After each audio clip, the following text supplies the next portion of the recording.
hindi niya na pinapakita yun dahil alam niyang masyadong emotional din ang mga fans niya. Yes. Naku, pag siya pa ay naglahad ng mga pinagdadaanan niya, na katulad nung nangyayari kay Chris Aquino, naku, baka naman talagang ibang klase naman yun siya. Ay, baka umiyak-iyak na ng bonggang-bongga ang mga Kim Pao. Well, ako, feeling ko naramdaman ni Kim recently, nung malungkot siya, nararamdaman niya na nalulungkot yung mga fans. I'm sure nakikita niya naman ang mga comments sa social media, especially sa ex na gano'n na down. Kaya naman, after parang bumawi agad siya. Nag-360 agad siya. Kasi nga, ang hirap din talaga nung ikaw mismo ang nagiging source ng happiness ng mga fans or netizens. Ayaw mo ba yun? Na ikaw nagiging But source at the same time, ikaw din ang nagiging source ng kalungkutan. Paano ka ba malungkot? Nag-hibernate talaga. Ang malungkot. Parang hindi ka nalulungkot. Parang papapicture ka ng pang-passport. Sige, ikaw. Paano ka malungkot? Ganyan. Yan si sadness. Sadness.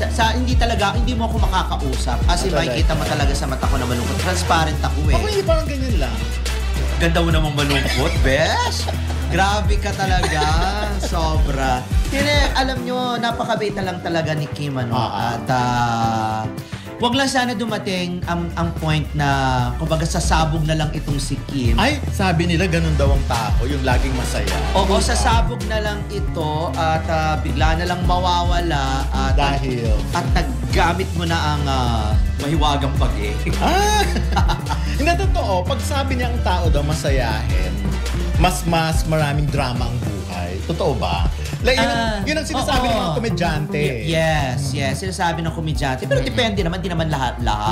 Pero ang mga matahimik kasi ng mga tao na hindi mo makikita, hindi nagko-confide, hindi naglalabas ng sama ng loob, parang wala silang outlet, kinikim-kim lang. Pag yun ay napuno na at sumabog, grabe parang bulkan. As in, putok na putok. O sana wag ganun si Kim, hindi naman siya maging ganun. Bigla na lang siyang puputok sa dami ng mga sa dami ng mga nakakarga sa balikat niya.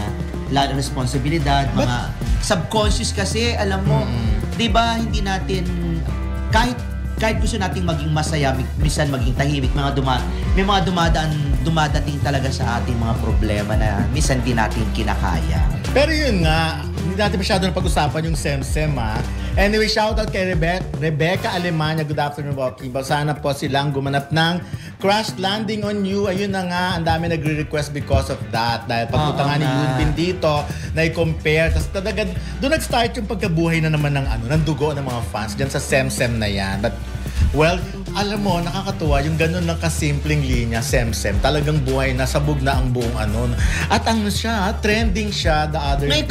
Sunod-sunod na trending. Ngayon ako nakita ng trending o ng word na Semsem. Ang galing naman ni Kim kung siya ang nakaisip nito. Di ba hashtag Semsem? Ang galing niya kung siya ang nakaisip. Kasi wala pa akong nakikitang trending na ganito or word na ganito. Parang same.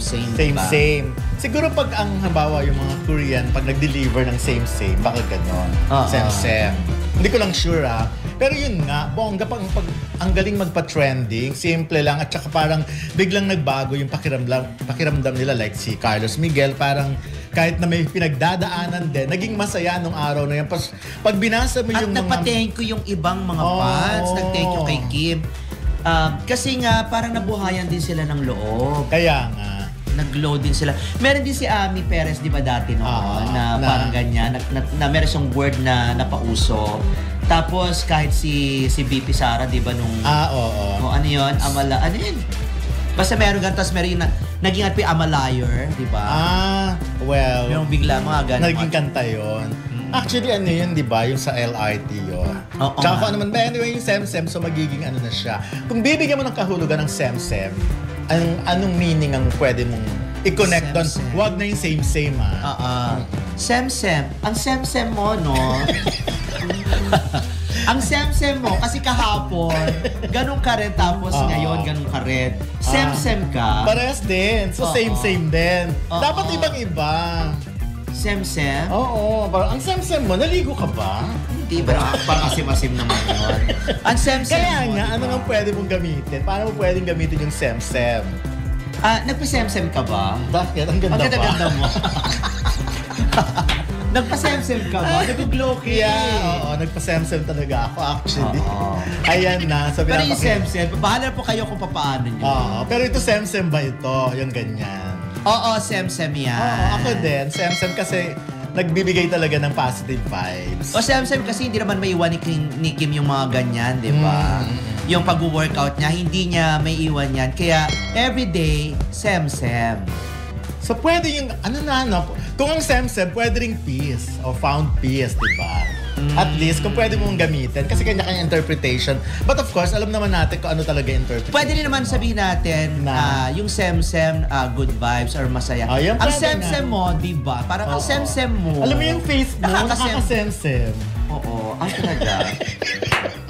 Nakakatawa. Nakakatawa. Ang ganda, di ba? Yung face mo nakakasemsem, no? Uy, yung ano mo ha? Semsem ha? Alin? Hindi, maganda nga, di ba? At least maka-invento ka ng word. Naka-invento siya ng Invento word. na natin Tapos, yan. oo, ikaw na lang mag-connect kung ano Doon yun. yung semsem mo kahapon. Ha? Anong semsem mo kahapon? Anong connect nun? Semsem ang mga ginawa mo kahapon. Ah, or semsem kaya, mga oo, ginawa. Ano yung mga parehas na ginawa mo kahapon? Magkakaparehas? Ano semsem mo Ah, kahapon? well, ganito na semsem lang. mo na, semsem ka din nung nakaraan. Oo. Pero yung ba't ang semsem mo ngayon? Anong ginawa mo kahapon? Ganon. Ikaw, Ang semsem. ba't ang semsem mo ngayon? Wala. Lumaps lang ako. Kaya pala hot. Ikaw. Ikaw bakit lumaps ka, no? Bakit? Kaya ang semsem ng ano mo, itsura mo. Wow! O bakit? Monday na Monday. Hello! Sabi nga ni Josefina Santa Teresa. Hello, Solid Kimpaw from New Jersey. Hi, Shoutout kay Aling New Soriano Jersey. Bawi na nanonood ngayon. Sa YouTube naman tayo. Wala pa ba tayo sa YouTube? Parang walis free. Kaya, Ano ba nangyayari? upcoming pa rin. Okay. Magkaiba na yung oras natin sa Facebook. Anyway, eto na. Pero naka-live naman kanina. Kanina nga. Kaya mo na Ito na, meron na sa YouTube. Ang dami-daming comments. Sabi ni Geraldine Berino, 72. Good morning, Raydon. Watching from Abu Dhabi. Kim Pao and Katen. Gusto ko yung mga ganyan. May Kim Pao na may Katen. Maria Teresa Sumayang. Good afternoon, Sir Rain Dondon. Juliet Area. Bakit lagi kayo late pumasok sa YouTube? Yun ang tanong. Hi, Kim Pao. Sagutin mo nga yun. Bakit ba tayo itanong lagi po natin late? sa ating management kung bakit may ganyan. Ayan, Shalon Penkian. Yes, sanang Kipa ang gaganap ng adaptation ng Crash Landing on You ng Bing G. Ayan, okay. Hi, Sir Ray at Sir Don. Magandang hapon po sa inyo. Nabaliw ako kakahanap sa inyo. Akala ko hindi ko na kayo mapapanood. Justin Author 3CL. Galing naman, meron tayong second lieutenant, Justin. Yun nga eh. Author 3CL. Inaabangan ko talaga kayo lagi. Solid Kimpa. Huwag ka na pumabaliw kasi baka maging ganito kakaganda. Oo, kaganda. Hindi lalaki Pero, to. Oo nga. Ay, hindi. Lalaki. Alam mo, nakakasemsem ang kagandahan mo. Ano, kahit ano, no? Lalaki ba tong si ano? I'm Justin sure. Jan eh. Oo. May Plantig! Hello, May! Mukhang naging instant kilig fest at tawanan ng buong Kimpaulandia sa viral na Sem-Sem moment na yan. Ang aliw dito, nagsimula lang sa simpleng photo comparison. Close-up ni Paulo Avellino, nakatabi ang shot ni Hyun Bin. Pero naging buong fan project na ng mga solid supporters. Natural na hindi palalagpasin ni Kim Chiu itong banat, lalo't kilala siya sa mga spontaneous at candid na reactions. Yung Sem-Sem, hala na may kasamang shocking emoji, para bang sumelyo sa biruan at kumpirmadong game siya sa pakulo ng fandom. Mas nakakatawa pa, naging visual matching game na ito ng mga Kim Pao fans. Hindi lang sina Paulo at Hyun Bin ang pinagtabi, pati na rin sina Kim at Son Ye Jin. Mula sa pelikula, media events, hanggang sa candid moments, lahat may nakikitang same-same vibes. Sa ganitong kwento, lumalabas na hindi lang basta comparison ang nangyari. Naging bonding activity ito ng fandom para ulit-ulitin, i-edit, at i-share hanggang mag-trending ang hashtag. At gaya ng madalas mangyari sa Kim Pao universe, konting spark lang, agad nagiging apoy ng kilig at saya. Kung tutuusin, parang na-level up pa ang Love Team brand nila. Ngayon may K-drama twin couple label na sila. Parang may bagong fuel para sa mga fan edits, memes at comparisons na tiyak magtatagal sa social media. Pwede pang dagdagan ng balita ng ilang context at side kwento para mas buo at engaging ang dating. Reaksyon ng netizens. Ilahad ang ilan sa pinaka-nakakatawa o pinaka-creative na comments ng fans tungkol sa Sem-Sem, tulad ng mga nagsasabing pwede raw mag-crossover sa K-drama o gumawa ng remake ng Crash Landing on You na sina Paulo at Kim ang bida. Do. Viral growth. Idagdag kung gaano kabilis nag-trending ang hashtag. Halimbawa, ilang oras matapos mag-react si Kim, umakyat agad ang SemSem sa trending topics ng ex-Philippines. 3. Fan creativity. I feature ang mga pinaka-bongga o pinaka-creative na photo edits at memes ng Kim Pao fans, lalo na yung mga eksenang pinaghahalo ang K-drama scenes at mga eksena ni Kim at Paulo. War pahayag ng fandom.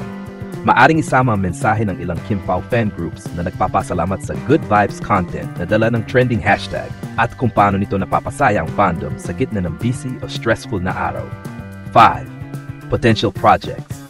Ipasok bilang dagdag kilig ang hiling ng fans na sana'y magkaroon ng proyekto sina Kim at Paulo na may K-drama inspired concept para tuluyang masulit ang SemSem resemblance.